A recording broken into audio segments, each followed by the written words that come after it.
What's up, everybody? Today we're going to talk about kayak fishing safety tips.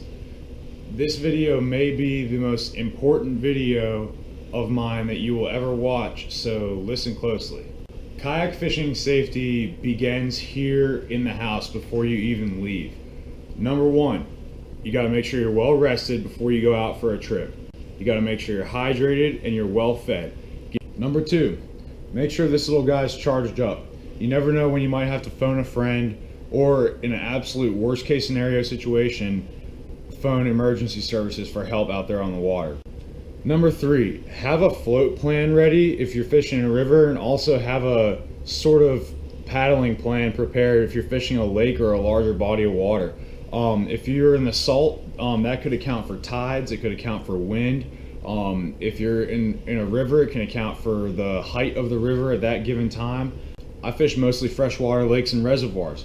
Before every trip, I sort of have a general idea of which part of that lake or which part of that reservoir I'm going to be fishing, and I keep that in mind when I make my plan for the day. I don't just paddle and go on a whim, because I know that eventually it is going to get dark. Number four, check the weather report. A good rule of thumb is that lightning is an absolute no-go. If there's lightning, you're probably not going to want to be anywhere near the water. If it's raining, kayak fishing is an option, and some prefer to fish in the rain, some prefer not. I'm kind of on the fence about that. I don't really particularly care to fish in the rain, but I will do it if there's no lightning around. Lightning is that X factor of like, okay, it's time to cancel the trip. Also high winds, over 20 miles an hour can really throw a kayak around the water, depending on the boat that you're in, and it can either A, blow you off course, or B, blow you into structure and potentially swamp you. Checking that weather report is always crucial for boating in general, but especially for kayak fishing. We're not as fast as boats that have a motor, so once we're out there, and if you don't want to get caught with your pants down if you're out on the water a couple miles from your put-in and a storm rolls in. Quick story, when I used to fish out of a canoe, I had paddled all the way to the top of Briar Creek Lake, and a storm came from, I believe, the southwest. I'm not really certain on the origin of the storm or what had happened, but either way it rolled in really quick, and a couple of things happened that made this a very tricky situation. Number one, I'm in a 14-foot canoe by myself, digging down like this in the water, and I'm about the most slow, inefficient paddler on the lake at that time. Number two, the storm came up. I was adjacent to a really tall tree line. I couldn't see that storm coming until it was right on top of me, and it was coming fast.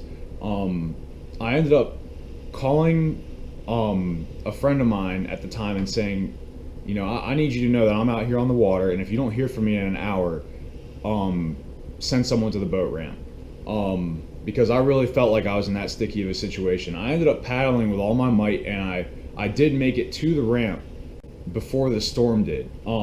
During that time, I broke a paddle. It was a wooden canoe paddle. I was paddling so hard I snapped the shaft of the paddle. Luckily, I had a spare. If I had not had a spare, I would have been pulling over to the side of the lake and waiting that storm out. When I scraped my canoe up on top of that boat ramp, lightning struck the shoreline a quarter mile behind me.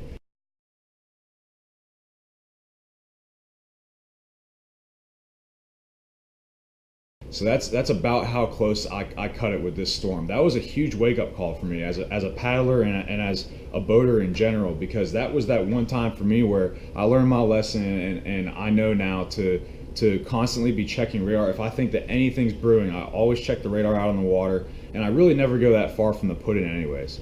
Another part of kayak fishing safety that occurs before you even leave the house is loading and unloading your boats.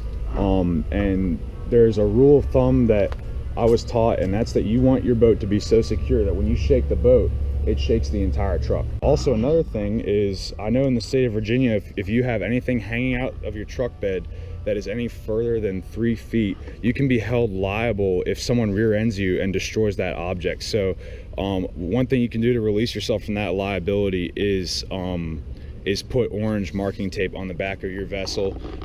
If I'm incorrect on that, somebody please comment on the video and let me know.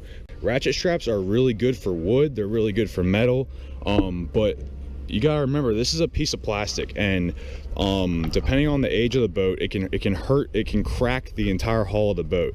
A pull strap like this one right here, no matter how tight you pull down that strap, that's going to be just right for that boat. There's no amount of tightness that I can apply with one hand that's going to crack the hull of either of these two boats. If this were a ratchet strap, I could take it as far as I want and pinch down so tight that it would potentially damage the boat.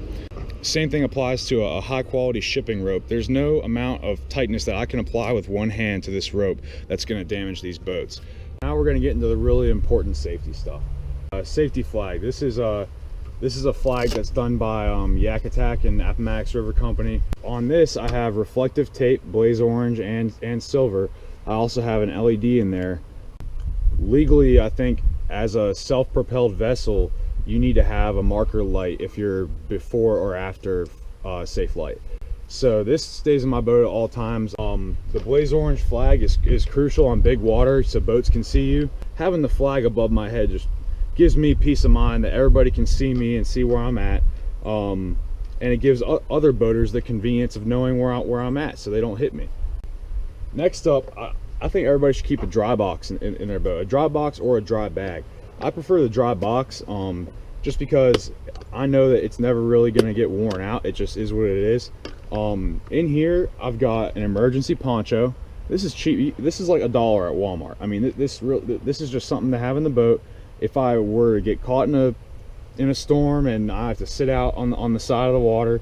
The real important items in this dry box are these two right here. I have two just because this one's a little old and I don't know how good it is.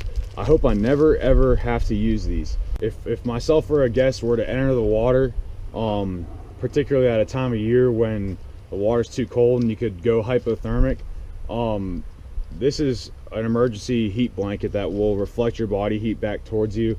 And like I said, I hope I never have to use these, but what would have to happen is we would have to either strip down and just put this on, or try to find as much dry clothing as possible from one person to the other to keep that person from going hypothermic. But this weighs almost nothing. The packability is great. Anybody's got room in their kayak for a little dry box like this. Just a little poncho and an emergency blanket's all you need. This, like I said, I hope I never have to even open this box. But good thing to have for little to no money. Okay, so now we get to the absolute most important part of kayak fishing safety, in my opinion. And that's going to be your PFD.